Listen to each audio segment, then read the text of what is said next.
This is 3 books of occult philosophy by Henry Cornelius Agrippa. This version was edited and annotated by Donald Tyson and published by Llewellyn Books in 2021. What a classic work of occultism. And let me tell you, there are many versions of this book out there, including more modern translations. This, however, is not a modern translation. Agrippa first writes this book in Latin sometime in the 1500s. Then about 100 years later, some guy named James Freak, who nobody really knows much about, is credited with an English translation. And that is the translation that this edition is based on. So yes, the foundation of this book is hundreds of years old and uses lots of archaic Old English words like thee and thou. It's not an easy read, I won't lie to you. At the same time, it's a pricey book. Right now, the list price is like $75. And it might seem weird to pay that much because you can indeed get other editions for much cheaper. But here, you are paying for Donald Tyson's edits and annotations. And they are worth it. They're invaluable. They transform this text into something that is both usable and understandable. I'll tell you more about Donald Tyson in a minute, but first I want to examine the package that contains all this material. So we have a colorful book jacket, which I did not initially think was going to hold up, but it has been years and it's still on here. So that counts for something. If I open this up and take the jacket off, it reveals some very nice gold inlaid text and lettering, although the cover material itself leaves a little to be desired and feels very much like cardboard. The binding is decent, and when you get a little ways into the book, it will stay open on its own. And these are all very important things you want to consider when you might be dropping almost $100 on a book. You want it to last. You'd be pretty upset if it just started to fall apart, right? So obviously this is a big book. I mean, it's probably one of the heaviest that we have on our shelves, and I'm actually kind of scared to do a drop test, so I'll do it at the end. Okay, here are the selling points according to the publisher. So I'm not going to read all of them, but I'd like to direct your attention to this one in particular. It says, find corrected drawings of seals, sigils, and magic squares, and correctly represented geomantic figures. I think, for me anyway, this is the biggest one. The section on magic squares that Donald Tyson has reverse engineered, corrected, and fully explained is just exceptional. I'll show that to you toward the end because I find it to be one of the most exciting parts of the book. First, let me tell you a little bit about Donald Tyson, and he doesn't have a bio on the back. Instead, they put it on one of the first pages. Donald Tyson is a Canadian from Halifax, Nova Scotia. Early in life, he was drawn to science by an intense fascination with astronomy, building a telescope by hand when he was 8. He began university seeking a science degree, but became disillusioned with the arity and futility of a mechanistic view of the universe and shifted his major to English.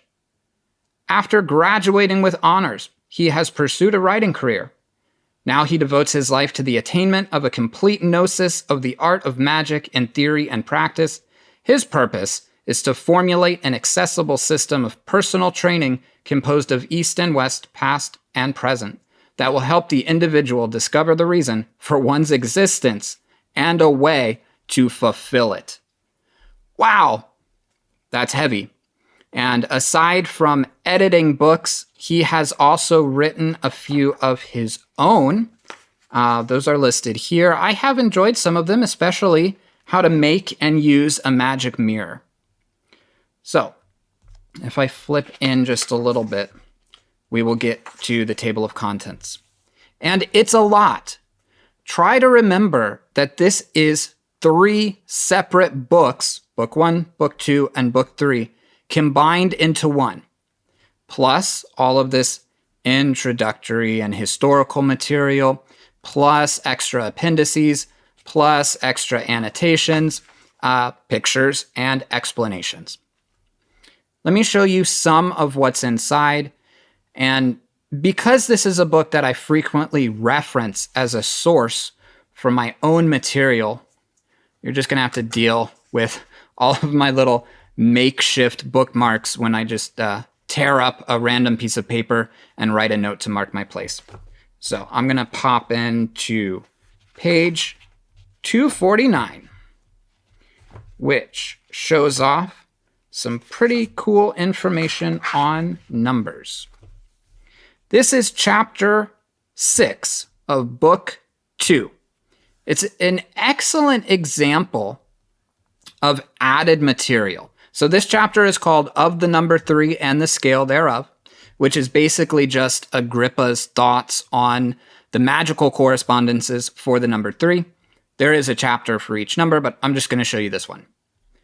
The content from Agrippa, the original stuff, is actually fairly short. It's about a page and a half. And within just that brief section, Tyson has made 39 footnotes. It goes up to 39 if you can see that super tiny number. So if we look at notes for chapter 6, they're all contained here. We also get this beautiful chart that maps out the scale of the number 3. But just look at all this information. For a page and a half of Agrippa's writing, Tyson has come up with basically 3 pages of notes and explanations. And sometimes in these notes, you will find definitions for difficult words. You may find corrections. You may find math formulas, or you might find shout outs to other sources that Tyson believes Agrippa was referencing. The annotations are like their own separate book of information. But this structure or layout is important because the annotations here come directly at the end of each section. So we have the start of the section here, the end of the section, and then boom, here are the annotations. Some authors would opt to put these at the end of the book entirely, and if that were done here, I think it would just simply become overwhelming because you'd be flipping back and forth so much, and you'd miss out on all of this cool stuff as you slowly work your way through. Now, I want to give you a quick sense of the language in this book. That is the language of the Freak translation. And for that, I'm going to turn to a somewhat random page that I found, although I did mark it. So this is page 441. It says, "Now it is time to turn our pen to higher matters and to that part of magic which teaches..." It's even hard to read. "Which teacheth us to know and presently understand the rules of religion, and how we ought to obtain the truth by divine religion, and how rightly to prepare our mind and spirit, by which only we can comprehend the truth.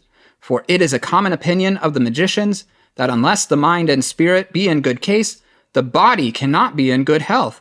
But then a man to be truly sound when body and soul are so coupled and agree together that the firmness of the mind and spirit be not inferior to the powers of the body." Wow, that is one freaking sentence. That's just how this whole book reads. Now, honestly, I kind of dig it, but then again, it's not really a book that I just sit down and go through for pleasure or relaxation. Now, it would be impossible to just sit here and show you all of the cool stuff in the course of one short review video. What I do want to show you is some of the extra information on magic squares, which is in fact an entire appendix. I'm going to flip to page 733, if I can find that at a reasonable speed. And and we're almost there. Almost there. Here we are. So this is Appendix 5. It explains what magic squares are and reflects on some of the choices that Agrippa may have made when constructing them. But perhaps most interesting of all, at least to me, Donald Tyson breaks down the planetary seals and sigils and shows you how they could have been constructed. And he even points out some mistakes that were made. So for me, this is invaluable information. I'm of the mindset that magical symbols become more powerful the more you understand them.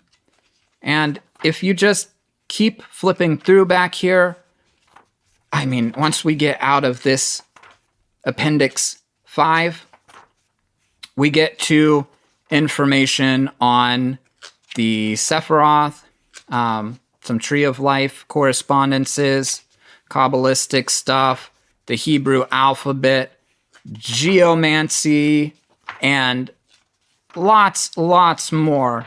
I mean, there's plenty of things in here that I may not ever fully understand within the scope of this lifetime.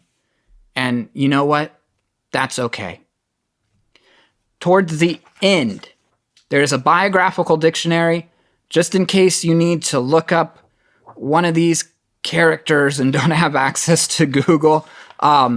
It's almost 100 pages of this, so it's an intense bit of information. And then after that, we arrive at a very extensive bibliography. Honestly, this is maybe one of the longest I've ever seen. And then if I go just a little bit further, we get to this general index, which is actually incredibly helpful when you're just trying to look up information on a particular topic. And this index also is pretty long. I mean, it's probably at least 100 pages. All right. As promised, I'll do the drop test. Okay. Wow. I think it moved the camera a little bit. It's pretty heavy. So, should this be on your bookshelf? Well, I personally think so, especially if you enjoy reference material or intermediate to advanced study on occult concepts. So, as usual, I will put a link in the video description to a place where you can obtain a copy for yourself, and then by all means, come back here and tell me what you think.